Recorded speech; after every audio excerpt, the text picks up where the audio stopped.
Hi friends, welcome to our channel. Friends ಎಲ್ಲ ಹೇಗಿದ್ದೀರಾ? ನಾವು ಚೆನ್ನಾಗಿದ್ದೀವಿ ಫ್ರೆಂಡ್ಸ್. ಇದು ಲಾಸ್ಟ್ ಫ್ರೈಡೇ ವ್ಲಾಗು, ಊರಲ್ಲಿದ್ದಾಗ ಮಾಡಿದಂಥ ವ್ಲಾಗು. ಏನಪ್ಪ ಇದು, ಎಲ್ಲಿದ್ದೀನಿ ಅಂತ ಅಂದ್ಕೊಂಡ್ರೆ, ಫಸ್ಟ್ ಟೈಮ್ ನಾನು ನಿಮಗೆ ತೋರಿಸ್ತಾ ಇದ್ದೀನಿ. ಇದು ನಮ್ಮ ಅತ್ತೆಯವ್ರ ಮನೆ, ಅಂದರೆ ನನ್ನ ಹಸ್ಬೆಂಡ್ ಮನೆಯ ದೇವಸ್ಥಾನ. ಅಂದರೆ ಅವರು ಪೂಜೆ ಮಾಡುವಂಥ ದೇವಸ್ಥಾನದ ಮೂಲಸ್ಥಾನ. ಅಂದರೆ ಅವ್ರ ಮನೆ ಹತ್ರ ಒಂದು ಚಿಕ್ಕ ಗುಡಿ ಕೂಡ ಇದೆ. ಆ ಗುಡೀಲಿ ನಾನು ಸುಮಾರು ಸತಿ ಪೂಜೆ ಮಾಡುವಾಗ ನಿಮಗೆ ತೋರಿಸಿದ್ದೀನಿ. ಆ ದೇವರ ಮೂಲ ಸ್ಥಾನ ಇದು. ಇಲ್ಲಿ ಏನಾದರೂ ಹರಕೆ ಇದ್ದರೆ ತೀರಿಸ್ಕೊಳ್ಳೋದು, ಆವಾಗವಾಗ ಈ ದೇವಸ್ಥಾನಕ್ಕೆ ಬರೋದು, ಕೋಳಿ ಕುರಿ ಇದೆಲ್ಲ ಕಟ್ ಮಾಡ್ತಾರೆ ಇಲ್ಲಿ. ಆ ಥರ ನಾನ್ ವೆಜ್ ದೇವರು. ನನ್ನ ಹಸ್ಬೆಂಡ್ ಮನೆಯವರು ತುಂಬ ವರ್ಷದಿಂದ ಇದನ್ನು ಪೂಜೆ ಮಾಡ್ಕೊಂಡು ಬರ್ತಾಯಿದ್ದಾರೆ. ಮನೆ ಹತ್ರ ಇರೋ ದೇವಸ್ಥಾನಕ್ಕೆ ಪೂಜೆ ಮಾಡ್ತಾಯಿರ್ತಾರೆ. ಇಲ್ಲಿ ಆವಾಗವಾಗ ಬಂದು ದೇವರಿಗೆ ಹರಕೆ ಎಲ್ಲ ತೀರಿಸ್ತಾ ಇರ್ತಾರೆ. ನನಗೆ ಜ್ಞಾಪಕ ಇರೋಂಗೆ ತನು ಏನೋ ಚಿಕ್ಕವಳಿದ್ದಾಗ ನಮ್ಮ ಅತ್ತೆಯವರು ಒಂದು ಸತಿ ಅವರು ಮಾಡಿದಾಗ ನಾನು ಬಂದಿದ್ದು. ಅದಾದಮೇಲೆ ನಾನು ಬಂದಿಲ್ಲ. ಅಂದರೆ ದೇವಸ್ಥಾನಕ್ಕೆ ಇಲ್ಲಿ ಬಂದಾಗ ಹಿಂಗೆ ನೋಡಿ ಕೈ ಮುಕ್ಕೊಂಡು ಹೋಗ್ತಾಯಿದ್ದೆ. ಮನೆ ಹತ್ರ ಇರುವಂಥ ಗುಡಿ ಏನಿದೆ ಅಲ್ಲಿ ಬಂದು ಕೈ ಮುಕ್ಕೊಂಡು ಹೋಗ್ತಾಯಿದ್ದೆ. ಇಲ್ಲಿ ಬಂದು ಕೋಳಿ ಕುಯ್ಯೋದು, ಕುರಿ ಕುಯ್ಯೋದು ಅದು ಯಾವುದೂ ಕೂಡ ನಾನು ಮಾಡ್ತಾ ಇರಲಿಲ್ಲ. ಅಷ್ಟೊಂದು ನನ್ನ ಮನಸ್ಸು ಒಪ್ತಾ ಇರಲಿಲ್ಲ. ಯಾಕಂದರೆ ಏನೋ ಒಂಥರ ನನ್ನ ಮನಸ್ಸು ಎಲ್ಲ ಮಾಡಬೇಕಾ ಅಂತ ಅನಿಸೋದು. ಹಂಗಾಗಿ ನಾನು ಮಾಡ್ತಾ ಇರಲಿಲ್ಲ. ಈ ಸತಿ ಬಂದು ಮಾಡ್ತಾಯಿದ್ದೀನಿ. ಯಾಕಂದರೆ ಮನೆ ದೇವರು ಬಿಡಬಾರ್ದು. ಯಾಕಂದರೆ ನಾನು ತುಂಬ ಬ್ಯಾಕ್ ಟು ಬ್ಯಾಕು ಈ 1 ವರ್ಷದಿಂದನೂ ಸ್ವಲ್ಪ ಅದು ಇದು ಪೇಯ್ನು ಹಾಗೆ ಹಿಂಗೆ ಅಂತೇಳಿ, ಅದರಲ್ಲೂ ಮೊನ್ನೆ ನನಗಾದಂಥ ಕಾಲು ನೋವು ಹುಷಾರಿಲ್ಲದೆ ಆಯ್ತಲ್ವ, ಆವಾಗ ದೇವ್ರ ಹತ್ರ ನಾನು ಕೇಳಿಕೊಂಡೆ. ಹಂಗಾಗಿ ನಾನು ಬಂದುಬಿಟ್ಟು ಊರಿಗೆ ಬಂದಿದ್ದೀವಲ್ಲ ಅಂಥೇಳಿ ಹರಕೆನ ತೀರಿಸ್ತಾ ಇದ್ದೀನಿ. ಯಾರೆಲ್ಲ ಬಂದಿದ್ದೀವಿ ಅಂದರೆ ನಾನು, ನನ್ನ ಹಸ್ಬೆಂಡು, ನನ್ನ ಮಗಳು, ನಮ್ಮ ಅತ್ತೆ 4 ಜನ ಬಂದಿದ್ವಿ. ಬಂದಾಗಲೇ ಆಲ್ರೆಡಿ ಲೇಟ್ ಆಗಿಬಿಟ್ಟಿತ್ತು, 12 ಗಂಟೆ ಆಗಿತ್ತು. ಮನೆಯಲ್ಲಿ ಸ್ವಲ್ಪ ಪ್ರಿಪ್ರೇಷನ್ ಇತ್ತು, ಪೂಜೆಗೆ ಸಂಬಂಧಪಟ್ಟಿದ್ದು. ಹಂಗಾಗಿ ಅದನ್ನೆಲ್ಲ ಪ್ರಿಪ್ರೇಷನ್ ಮಾಡಿಕೊಂಡು ಬರೋತ್ತಿಗೆ ಲೇಟ್ ಆಯಿತು. ಬಂದಮೇಲೆ ಇಲ್ಲೆಲ್ಲ ಕ್ಲೀನ್ ಮಾಡ್ಕೋಬೇಕಿತ್ತು. ಯಾಕಂದರೆ ಎಲ್ಲ ಸೊಪ್ಪು ಎಲೆ ಎಲ್ಲ ಜಾಸ್ತಿ ಬಿದ್ದುಬಿಟ್ಟಿತ್ತು. ಅದನ್ನೆಲ್ಲ ನಮ್ಮ ಅತ್ತೆ ಎಲ್ಲ ಮೇಲೆಲ್ಲ ಗುಡಿಸಿದ್ರು. ನಾನು ಸ್ವಲ್ಪ ಗುಡಿಸ್ದೆ, ನನ್ನ ಹಸ್ಬೆಂಡ್ ಕೂಡ ಸ್ವಲ್ಪ ಗುಡಿಸಿದ್ರು. ಅದಾದಮೇಲೆ ನಮ್ಮ ಅತ್ತೆ ನೀಟಾಗಿ ದೇವ್ರನ್ನೆಲ್ಲ ತೊಳೆದು ನೀಟಾಗಿ ಪೂಜೆ ಮಾಡಿದರು. ಶುಕ್ರವಾರ ಯೂಶ್ವಲಿ ಇಲ್ಲಿ ಯಾರಾದರೂ ಬಂದು ಪೂಜೆ ಮಾಡ್ತಾ ಇರೋರು. ಆದರೆ ಚಿಕ್ಕಮಂಗ್ಳೂರಲ್ಲಿ ಬ್ಯಾಕ್ ಟು ಬ್ಯಾಕ್ ಜಾತ್ರೆಗಳು ನಡೀತಾ ಇದೆ. ಕರುಮಾರಿಯಮ್ಮ ಹಾಗೆ ಹೀಗೆ ಸಣ್ಣ ಅಲ್ಲಿ ದೇವಸ್ಥಾನಗಳಿರ್ತಾವಲ್ಲ, ಮಾರಿಕಾಂಬ ಎಲ್ಲ, ಅಲ್ಲಿ ಜಾತ್ರೆಗಳು ನಡೀತಾ ಇದೆ. ಹಂಗಾಗಿ ಜನಗಳೆಲ್ಲ ಅಷ್ಟು ಇಲ್ಲಿ ಕಡಿಮೆ ಆಗಿದ್ದಾರೆ. ಅಂದರೆ ಸಂಡೇ ಮತ್ತು ಮಂಗಳವಾರ ಎಲ್ಲ ರಶ್ ಇರುತ್ತೆ. ಇಲ್ಲಿ ಯಾರಾದರೂ ಇದ್ದೇ ಇರ್ತಾರೆ. ಇವತ್ತು ಯಾರೂ ಇಲ್ಲ ಅಂದರೆ ಇದು ಸ್ವಲ್ಪ ಬೆಟ್ಟ ಗುಡ್ಡದ ಕೆಳಗಡೆ ಇರೋದ್ರಿಂದ ಒಂಚೂರು ಭಯ ಆಗ್ತಾಯಿತ್ತು.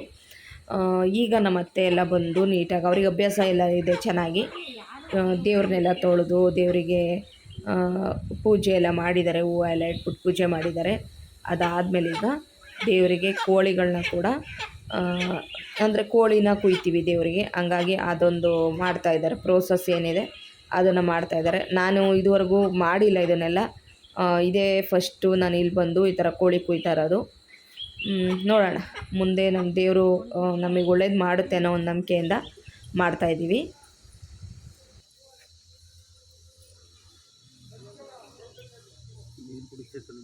ಅದು ನೋಡೋಲ್ಲ ಬಿಟ್ಬಿಟ್ಟಾಗ ಒದ್ರತು ಹಿಂಗೆ ಒದ್ರಬೇಕಾ? ಎಷ್ಟು ಸತಿ ಒದ್ರಬೇಕು?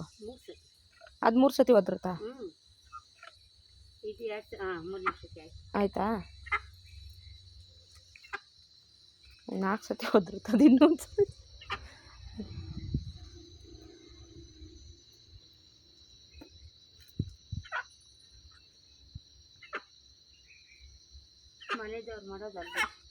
ಹಾಂ, ಇಲ್ಲಿ ಮೇಲೆ ಅದೇ ಗೊತ್ತು, ಬೈದಿದ್ದೆ ನಾನು ಮಾಡಿದಾಗ.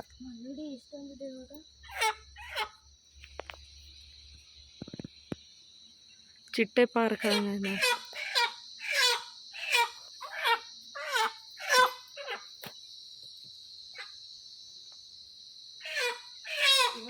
ಜಾತ್ರೆ ಅಲ್ವಾ? ಹಾಂ, ಅಲ್ಲಿ ಯಾರು? ಓ, ದೇವ್ರು ಅಲ್ಲಿಗೆ ಹೋಗಿರ್ತಾವ. ಹಂಗಾರೆ ಇಲ್ಲಿ ಇರಲ್ವಾ? ಮತ್ತು ಅಲ್ಲೇನಕ್ಕೆ ಹೋಗಿದೆ ದೇವರು? ಅಲ್ಲೇನಕ್ಕೆ ಹೋಗಿದೆ ದೇವರು? ಯಾಕೆ ತಾನು?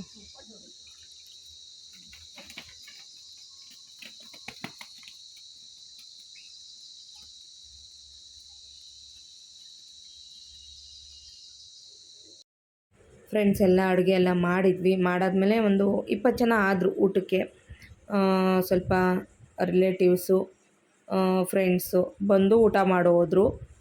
ಎಲ್ಲ ಮುಗಿಸಿ ಸಾಯಂಕಾಲ ಈಗ ನಾವು ಹೊರಡ್ತಾ ಇದ್ದೀವಿ. ಹೊರಡಬೇಕಾದ್ರೆ ಇಲ್ಲಿ ನಾವು ಮುನೇಶ್ವರ ಎಲ್ಲ ಮಾಡ್ತೀವಿ, ಅದನ್ನೇ ಎಲ್ಲ ನೋಡ್ತಾ ಇದ್ದೀನಿ, ಯಾವ್ಯಾವ ದೇವರು ಎಲ್ಲೆಲ್ಲಿ ಮಾಡ್ತೀವಿ ಅಂತ ಹಂಗೆ ನಮ್ಮ ಅತ್ತೆ ಹತ್ರ ಡಿಸ್ಕಸ್ ಮಾಡಿಕೊಂಡು ಹೋಗ್ತಾ ಇದ್ದೀವಿ. ನಮ್ಮ ಅತ್ತೆ ಹೇಳ್ತಾಯಿದ್ರು ಮುನೇಶ್ವರನ ಬಿಡಬಾರ್ದು, ಮುನೇಶ್ವರನ ಮಾಡಬೇಕು ಅಂತೆಲ್ಲ ಹೇಳ್ತಾಯಿದ್ರು. ಬಟ್ ಮುನೇಶ್ವರ ಮಾಡಬೇಕಂದ್ರೆ ಸ್ವಲ್ಪ ಅದೆಲ್ಲ ಎಕ್ಸ್ಪೆನ್ಸಿವ್ ಸ್ವಲ್ಪ ಜಾಸ್ತಿ ಆಗುತ್ತೆ. ಆ ದೇವ್ರು ಮಾಡಬೇಕಂದ್ರೆ ತುಂಬ ಪ್ರೋಸೆಸ್ ಇದೆ, ಅದೆಲ್ಲ ಮಾಡಬೇಕು. ಮುಂಚೆ ಮಾಡುವಾಗ ಬಂದಿದ್ದೀನಿ ನಾನು, ಅವ್ರು ಮಾಡ್ತಾಯಿದ್ರು ಮುನೇಶ್ವರ ಮಾಡುವಾಗ ನಾನು ಬರ್ತಾಯಿದ್ದೆ. ಈಗ ಫೈನಲಿ ಎಲ್ಲ ಮುಗಿಸಿ ಸಾಕಾಗೋಯ್ತು ಮಾಡೋ ಹೊತ್ತಿಗೆ. ಬಟ್ ನಾನೇನು ಜಾಸ್ತಿ ಮಾಡಲಿಲ್ಲ, ಕಂಪ್ಲೀಟ್ ನಮ್ಮ ಅತ್ತೆ ಮಾಡಿದ್ರು. ನಮ್ಮ ಅತ್ತೆ ಅವರು ತುಂಬ ಚುರುಕಾಗಿ ಮಾಡ್ತಾರೆ ಎಲ್ಲ, ಅಂದರೆ ಯಾವ ಕೆಲಸ ಆಗಲಿ ಪರ್ಫೆಕ್ಟು ನೀಟಾಗಿ ಫಾಸ್ಟಾಗಿ ಮಾಡಿಬಿಡ್ತಾರೆ. ಅವರಿಗೆ ಯಾಕಂದರೆ ಅಭ್ಯಾಸ ಇದೆ ಚೆನ್ನಾಗಿ, ಹಂಗಾಗಿ ನಾವು ಮಾಡದೇ ಇದ್ದರೂ ಕೂಡ, ನಾವೇನೂ ಮಾಡದೇ ಇದ್ದರೂ ಕೂಡ ಅವರು ಒಂದು ಸಣ್ಣ ಚೂರು ಕೂಡ ಬೇಜಾರು ಮಾಡ್ಕೊಳ್ಳಲ್ಲ. ಯಾಕಂದರೆ ನೀವು ಯಾಕೆ ಮಾಡಲಿಲ್ಲ ಅಂಥೇಳಿ. ಅವ್ರಿಗೂ ತುಂಬ ಬೇಜಾರಾಗಿದೆ, ನಂಗೆ ಕಾಲು ನೋವು ಇದೆಲ್ಲ ಹಿಂಗೆ ಹೇಳಿದ್ರಿಂದ ತುಂಬಾ ಬೇಜಾರಾಗಿತ್ತು ಅವ್ರಿಗೆ. ಹಿಂಗೆ ಅವ್ರ ಜೊತೆ ಮಾತಾಡಿಕೊಂಡು ಈಗ ನಾವು ಮನೆ ಕಡೆ ಹೊರಡ್ತಾ ಇದ್ದೀವಿ. ಪಾಪ ಅವ್ರಿಗೂ ಸುಸ್ತಾಗೋಯ್ತು, ಯಾಕಂದರೆ ಅವರು ರೆಗ್ಯುಲರಾಗಿ ಒಂದು ದಿನ ಬಿಡ್ದಂಗೆ ಕೆಲ್ಸಕ್ಕೆ ಹೋಗೋರು. ಅವರು ಒಂದು ದಿವಸ ಇದಕ್ಕೋಸ್ಕರ ಅಂತ ರಜೆ ಹಾಕ್ಸಿ ದೇವಸ್ಥಾನಕ್ಕೆ ಕರ್ಕೊಬಂದು ಇದೊಂದು ಮುಗಿಸಿದ್ದಾಯಿತು. ನನ್ನ ಹಸ್ಬೆಂಡ್ ಕೂಡ ಆ ಉದ್ದೇಶದಿಂದನೇ, ಅಂದರೆ ದೇವ್ರಿಗೆ ಇದು ಮಾಡೋಣ ಅಂತಲೇ ಅವರೂ ಕೂಡ ಬಂದರು. ಅವರು ಬಂದಿದ್ದು ನೆಕ್ಸ್ಟ್ ಡೇನೇ ಇದು ದೇವರಿಂದ ಏನಿದೆ ಈ ಕಾರ್ಯ ಇದೊಂದನ್ನು ಮುಗಿಸಿದ್ವಿ. ಮುಗಿಸ್ಬಿಟ್ಟು ಇವಾಗ ಹೋಗ್ತಾ ಇದ್ದೀವಿ. ನೋಡಿ ಸ್ಟೆಪ್ಸ್ ಕೂಡ ಇಷ್ಟಿತ್ತು. ನನಗೆ ಕಾಲು ನೋವು ಇನ್ನೂ ಕಂಪ್ಲೀಟಾಗಿ ನನಗೆ ಕಡಿಮೆ ಆಗಿರಲಿಲ್ಲ, ಪೂರ್ತಿ ಕಡಿಮೆ ಆಗಿಲ್ಲ. ಯಾಕಂದರೆ ಊರಿಗೆ ಹೋದ್ಮೇಲೆ ಆ ಕಡೆ ಈ ಕಡೆ ಅಂತ ತಿರುಗಾಡ್ತಾ ಇದ್ದೀನಿ, ಜಾತ್ರೆ ಹಬ್ಬ ಅಂಥೇಳಿ ಡೈಲಿ ಬೆಳಗ್ಗೆಲ್ಲ ತಿರುಗಾಡೋದು, ಸಾಯಂಕಾಲ ಆದರೆ ಪೇಯ್ನು ಅಂತ ಮಲಗೋದು, ಈ ಥರ ಆಗ್ತಾಯಿತ್ತು. ಓಕೆ, ಬಂದವರೆಲ್ಲ ಊಟ ಮುಗಿಸ್ಕೊಂಡು ಹೋದರು. ಇವಾಗ ನಾವು ಮನೆಗೆ ಹೋಗಿ ಹೋದ್ವಿ. ಇದು ಸಂಡೇ ವ್ಲಾಗು. ಸಂಡೇ ಮಾರ್ನಿಂಗು ನಾವು ಊರಿಗೆ ರಿಟರ್ನ್ ಆಗೋಣ ಅಂತ ಹೊರಟ್ವಿ. ನನ್ನ ಹಸ್ಬೆಂಡು ಗುರುವಾರ ಬಂದರು, ಗುರುವಾರ ನೈಟ್ ಬಂದರು. ಶುಕ್ರವಾರ ದೇವ್ರದ್ದು ಮುಗಿಸಿದ್ವಿ. ಶನಿವಾರ ಸ್ವಲ್ಪ ಹೊರಗಡೆ ಹೋಗೋದು ಕೆಲಸ ಇತ್ತು, ಅದನ್ನು ಮುಗಿಸ್ಕೊಂಡ್ವಿ.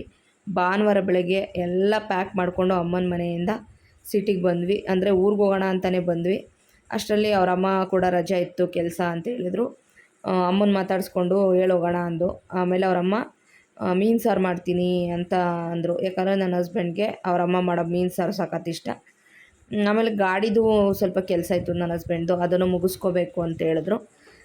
ಸರಿ ಅಂಥೇಳಿ ನಾನು ನನ್ನ ಹಸ್ಬೆಂಡ್ ಈಗ ಮೀನು ತೊಗೊಂಡು ಬರೋಣ ಅಂಥೇಳಿ ಮಾರ್ಕೆಟಿಗೆ ಬಂದಿದ್ದೀವಿ. ಈ ಮಾರ್ಕೆಟಲ್ಲಿ ಆಲ್ಮೋಸ್ಟು ಎಲ್ಲರೂ ಫ್ರೆಂಡೇ ನನ್ನ ಹಸ್ಬೆಂಡ್ಗೆ. ಫ್ರೆಂಡ್ಶಿಪ್ಪಲ್ಲಿ ಏನಾಗುತ್ತೆ ಅಂತಂದರೆ, ನಾನು ಹೇಳೋದು, ನನ್ನ ಹಸ್ಬೆಂಡ್ಗೆ ಜಾಸ್ತಿ ದುಡ್ಡು ಕೊಟ್ಟು ಬಂದಿದ್ದಾರೆ. ಅಂದರೆ ಕಮ್ಮಿಗೆ ಹಾಕ್ಕೊಡ್ತೀವಿ, ಬಾ ಇಲ್ಲೇ ತೊಗೊಬಂದ್ರೆ ಒಂದು 3-4 ಜನ ಅಲ್ಲಿ ಫ್ರೆಂಡ್ಸ್ ಇದ್ದರು. ಅಲ್ಲಿ ಹೋಗಿ ಮೀನು ಕೂಡ ತೊಗೊಂಡ್ರು. ಅಲ್ಲಿ ತೊಗೊಂಡಾದ್ಮೇಲೆ 1 kg ಮತ್ತಿ ಮೀನು ಅಂತೀವಿ, ಅಂದರೆ ಬುತಾಯಿ ಮೀನು, 1 kg ಕ್ಯಾಟ್ಲಾಕ್ ಮೀನು ತೊಗೊಂಡ್ರು. ಅಂದರೆ ಊರಲ್ಲಿ ಯೂಶ್ವಲಿ 150-200 ರೂಪಾಯಿ ಒಳಗೆ ಇರುತ್ತೆ ನಂಗೆ ಗೊತ್ತಿರೋಂಗೆ ಬುತಾಯಿ ಮೀನು. ಇದು 150 ರೂಪಾಯಿ ಇರುತ್ತೆ.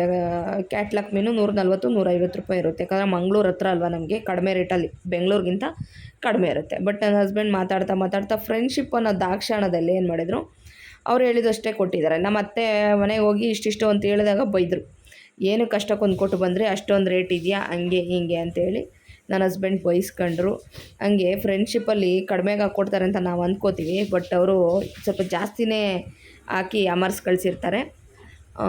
ಮನೆಗೆ ಬಂದಾದಮೇಲೆ ಇನ್ನು ಫೇವ್ರೆಟ್ಟು ಫಿಶ್ ಫ್ರೈ ಮತ್ತು ಸಾಂಬಾರು ಈಗ ನಾವು ತಿಂತಾಯಿದ್ದೀವಿ. ನಮ್ಮ ಅತ್ತೆ ಬಿಸಿ ಫಿಶ್ ಫ್ರೈ ಆದ ತಕ್ಷಣ ಪ್ಲೇಟ್ಗೆ ಹಾಕ್ಕೊಟ್ರು. ಇವಾಗಿಂದ ಅಂತಲ್ಲ, ಸ್ಟಾರ್ಟಿಂಗ್ ಇವ್ರ ಮನೆಗೆ ಯಾವಾಗ ಬಂದೆ ಅವತ್ತಿಂದನೂ ಕೂಡ ಹೀಗೆ. ಫಸ್ಟು ಅವರು ಮಾಡ್ತಾ ಇದ್ದಂಗೆ ಪ್ಲೇಟ್ಗೆ ಹಾಕ್ಕೊಡ್ತಾರೆ. ನಾವು ಹಬ್ಬ ಮಾಡಿದಾಗ ಚಿಕನ್ ಮಾಡಲಿ ಏನು ಮಾಡಲಿ ಫಸ್ಟ್ ಒಂದು ಪ್ಲೇಟಿಗೆ ಹಾಕ್ಕೊಟ್ಬಿಡ್ತಾರೆ, ತಿನ್ನಿರಿ ಅಂಥೇಳಿ. ಅವ್ರು ಹಾಗೆಯೇ ಉಣ್ಣೋ ವಿಷಯದಲ್ಲಿ ತುಂಬ ಅವರು ಧಾರಾಳ ಅಂತಲೇ ಹೇಳ್ಬೋದು. ಎಲ್ರಿಗೂ ಸಮಾನವಾಗಿ ನೋಡ್ತಾರೆ. ಯಾಕಂದರೆ ನಾನು ಗೊತ್ತಿರೋಂಗೆ ಇವ್ರ ಮನೇಲಿ ಎಷ್ಟೊಂದು ಜನ ತಿಂದುಂಡು ಬೆಳೆದ್ರು ಅಂತ ನಾನು ಸ್ಟಾರ್ಟಿಂಗಿಂದ ಅಂದ್ಕೋತಿದ್ದೆ. ಇವರೇನು ಎಲ್ಲರಿಗೂ ಕರೆದು ಊಟ ಹಾಕ್ತಾರಲ್ಲ ಅಂತ ಅಂದ್ಕೋತಾ ಇದ್ದೆ ನಾನು ಆವಾಗ, ನಮ್ಮ ಮಾವ ಎಲ್ಲ ಇದ್ದಾಗ ಆ ರೀತಿ ಅಂದ್ಕೋತಾ ಇದ್ದೆ. ಓಕೆ, ಇವಾಗ ನೋಡಿ ಫಿಶ್ ಫ್ರೈ ನೋಡಿ ಇಷ್ಟು ತಿಂದಿದ್ದೀನಿ ನಾನು. ನನಗೆ ತುಂಬ ಇಷ್ಟ ಬುತಾಯಿ ಮೀನು ಫ್ರೈ. ಹಾಗೇ ಇದು ಕೂಡ ಎಂಥದ್ದು ಕ್ಯಾಟ್ಲಾಕ್ ಮೀನು ಕೂಡ ಫ್ರೈ ಮಾಡಿದರು. ನನ್ನ ಹಸ್ಬೆಂಡು ಅವರು ಕೂಡ ಈಗ ಊಟ ಮಾಡ್ತಾಯಿದ್ದಾರೆ. ಗಾಡಿ ಕೆಲಸ ಇತ್ತು ಅಂದ್ವಲ್ಲ, ಅದನ್ನೆಲ್ಲ ಮುಗಿಸ್ಕೊಂಡು ಬಂದರು. ನಮ್ಮ ಅತ್ತೆ ನೋಡಿ ಸುಸ್ತಿಲ್ದಂಗೆ ಬಿಡುವಿಲ್ದಂಗೆ ಮಾಡ್ತಾನೇ ಇರ್ತಾರೆ ಕೆಲಸ. ಫಿಶ್ ಫ್ರೈ ಬಿಸಿ ಮಾಡಿ ಕೊಟ್ಟರು. ಚೆನ್ನಾಗಿ ತಿಂದ್ಕೊಂಡು ನಾವು ಎಲ್ಲ ಕೆಲಸ ಮುಗಿಸ್ಕೊಂಡು 3 ಗಂಟೆಗೆ ಹೊರಟ್ವಿ.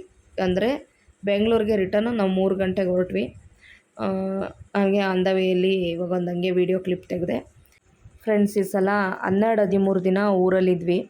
ಹೇಗೆ ಟೈಮ್ ಕಳೆದ್ವಿ ಅಂತಲೇ ಗೊತ್ತಾಗಲಿಲ್ಲ. ಎಲ್ಲರೂ ಇದ್ದಿದ್ದರಿಂದ ಹೇಗೆ ಟೈಮ್ ಕಳೆದ್ವಿ, ಒಂಥರ ಸಖತ್ ಖುಷಿ ಇತ್ತು. ಅತ್ತೆಯವ್ರ ಮನೆ ಮೇಲೆ ಇದ್ದಿದ್ದು, ಅಲ್ಲಿದ್ದಿದ್ದು ಮಕ್ಕಳುಗಳು, ತಾರಕ ವೀಣಕ ಎಲ್ಲರೂ ನೆಂಟರೆಲ್ಲ ಸೇರಿದ್ದು. ತುಂಬ ಎಂಜಾಯ್ ಮಾಡಿದ್ವಿ. ಹಬ್ಬಗಳು ಬ್ಯಾಕ್ ಟು ಬ್ಯಾಕು, ಜಾತ್ರೆ, ದೇವ್ರ ಹಬ್ಬ ಎಲ್ಲ ಸಖತ್ ಖುಷಿ ಕೊಡ್ತು. ಶೃಂಗೇರಿ ಬೇರೆ ಹೋಗಿದ್ವಿ, ಅದು ಒಂಥರ ಸಖತ್ ಖುಷಿ ಕೊಡ್ತು. ಎಲ್ಲ ಒಂಥರ ಚೆನ್ನಾಗಿತ್ತು ಅಂತ ಅನ್ನಿಸ್ತು. ಊರಲ್ಲಿದ್ದರೆ ಒಂದು ರೀತಿ ಫ್ರೀ ಬರ್ಡ್ ಥರ ಎಲ್ಲ ಕಡೆ ಓಡಾಡ್ಕೊಂಡು ಖುಷಿಯಿಂದ ಎಲ್ಲರ ಜೊತೆ ಮಾತಾಡ್ಕೊಂಡಿರ್ತೀವಿ. ಬೆಂಗಳೂರಿಗೆ ಬಂದರೆ ನನಗೇನಾಗುತ್ತೆ, ನಿಜವಾಗ್ಲೂ ಕಾಲು ಕಟ್ಟಾಕಿದಂಗೆ ಆಗುತ್ತೆ. ಮನೆ ಒಳಗಡೆ ಇದ್ದರೆ ಎಲ್ಲಿ ಹೋಗೋದಕ್ಕೂ ಮನಸ್ಸು ಬರೋಲ್ಲ. ಏನೇನೋ ಚಿಂತೆಗಳು ಸ್ಟಾರ್ಟ್ ಆಗುತ್ತೆ. ಏನೋ ಒಂಥರ ನೆಮ್ಮದಿ ಕಳ್ಕೊತೀನೇನೋ ಮನೆಯಲ್ಲಿ ಇದ್ದರೆ ಅಂತಲೂ ಕೂಡ ಅನ್ನಿಸ್ತಾ ಇರುತ್ತೆ ಕೆಲವೊಮ್ಮೆ. ಅದ್ರ ಜೊತೆಗೆ ಆರೋಗ್ಯ ಸಮಸ್ಯೆಗಳು ಕೂಡ ಆಗ್ತಾಯಿತ್ತಲ್ವ. ಹಂಗಾಗಿ ಊರಿಗೆ ಹೋಗಿ ಬಂದಮೇಲೆ ಎಲ್ಲ ಮರ್ತೋಯ್ತು. ಖುಷಿಗೆ ನನಗೆ ನೋವಿತ್ತು ಅನ್ನೋದೇ ಮರ್ತೋಗ್ಬಿಡ್ತು. ಆ ರೀತಿ ಆಯಿತು. ಹಿಂಗೆ ಕಾಲಕ್ಕೆ ತಕ್ಕಾಗಿ ಎಲ್ಲ ಕೂಡ ಬದಲಾವಣೆ ಆಗ್ತಾ ಇರುತ್ತೆ. ಆ ಟೈಮು, ಆ ಗಳಿಗೆಗಳು ನಮಗೆ ಕಷ್ಟಗಳನ್ನು ತರ್ತಾ ಇರುತ್ತೆ ಅಷ್ಟೇ. ನನಗಿವಾಗ ನಿಜವಾಗ್ಲೂ ಎಷ್ಟೋ ನಾನು ರಿಕವರ್ ಆಗಿ ಒಂಥರ ಚೆನ್ನಾಗಾಗಿದ್ದೀನಿ. ಸಖತ್ ಖುಷಿ ಆಗ್ತದೆ. ಜೀವನದಲ್ಲಿ ಏನೋ ಒಂದು ರೀತಿ ಉತ್ಸಾಹ ಕೂಡ, ಒಂದು ಪಾಸಿಟಿವ್ನೆಸ್ ಬಂದಿದೆ ಅಂತಲೇ ಹೇಳ್ಬೋದು. ಓಕೆ, 9-9:30 ಅಷ್ಟೊತ್ತಿಗೆ ಈಗ ನಾವು ಬೆಂಗಳೂರು ಕೂಡ ತಲುಪಿದ್ದೀವಿ. ಇನ್ನು ಡೈಲಿ ವ್ಲಾಗ್ ಕೂಡ ನಾನು ಆದಷ್ಟು ಶೇರ್ ಮಾಡ್ಕೊಳ್ತಾ ಬರ್ತೀನಿ. ಮುಂಚೆ ಯಾವ ರೀತಿ ನನ್ನ ಚಾನಲ್ಗೆ ಸಪೋರ್ಟ್ ಮಾಡಿ ಇಲ್ಲಿ ತನಕ ನನ್ನ ಕರ್ಕೊಂಡು ಬಂದಿದ್ದೀರಾ, ಅದೇ ರೀತಿ ಮುಂದೆ ಕೂಡ ಸಪೋರ್ಟ್ ಮಾಡ್ತೀರಾ ಅಂತಲೇ ನಾನು ನಂಬಿದ್ದೀನಿ. ಯಾರೆಲ್ಲ ನನಗೆ ಕಮೆಂಟ್ ಮಾಡಿದ್ದೀರಾ ಎಲ್ಲರಿಗೂ ಥ್ಯಾಂಕ್ ಯು ಸೋ ಮಚ್. ಮತ್ತೆ ಮುಂದಿನ ವ್ಲಾಗಲ್ಲಿ ಸಿಗ್ತೀನಿ. Thank you.